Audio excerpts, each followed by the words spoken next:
Hello friends, welcome to our channel Kabita Kakoli. আমাদের চ্যানেলের পক্ষ থেকে আপনাদেরকে অসংখ্য ধন্যবাদ এই চ্যানেলটিকে শোনার জন্য। চ্যানেলটি শুনে ভালো লাগলে চ্যানেলটিকে সাবস্ক্রাইব করে পাশের বেল বাটনটিকে প্রেস করতে ভুলবেন না। অবশ্যই লাইক, কমেন্ট ও শেয়ার করবেন। চ্যানেলটি সঞ্চালনায় আমি দিয়া এবং কবিতা পাঠে আছেন এই চ্যানেলের উদ্যোক্তা সম্পাদে। আজ আমরা তার গলায় শুনতে চলেছি কবি যতীন্দ্রমোহন বাগচি রচিত কবিতা কাজলা দিদি। শুরু হচ্ছে।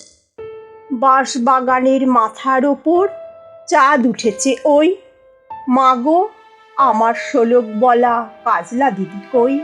পুকুর ধারে লেবুর তলে থোকায় থোকায় জোনাক জলে, ফুলের গন্ধে ঘুম আসে না, একলা জেগে রই। মাগো আমার কোলের কাছে কাজলা দিদি কই।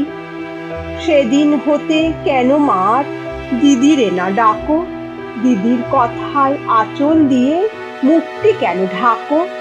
খাবার খেতে আসি যখন দিদি বলে ডাকি তখন, ও ঘর থেকে কেন মার দিদি আসে নাকো।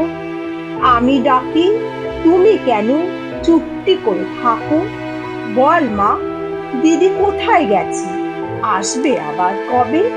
কাল যে আমার নতুন ঘরে পুতুল বিয়ে হবে, দিদির মতো ফাঁকি দিয়ে আমিও যদি লুকাই গিয়ে, তুমি তখন একলা ঘরে কেমন করে রবে।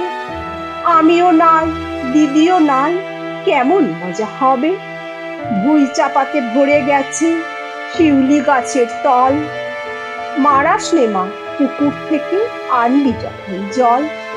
ডালিম গাছের ফাঁকে ফাঁকে বুলবুলিটা লুকিয়ে থাকে, উড়িয়ে তুমি দিও না মা ছিঁড়তে গিয়ে ফল। দিদি যখন শুনবে এসে বলবি কি মা বল।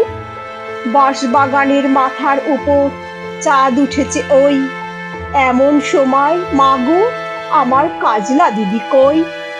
লেবুর তলে পুকুর পাড়ে ঝিঝি ডাকে ঝোপে ঝাড়ে, ফুলের গন্ধে ঘুম আসে না, তাই তো জেগে রই।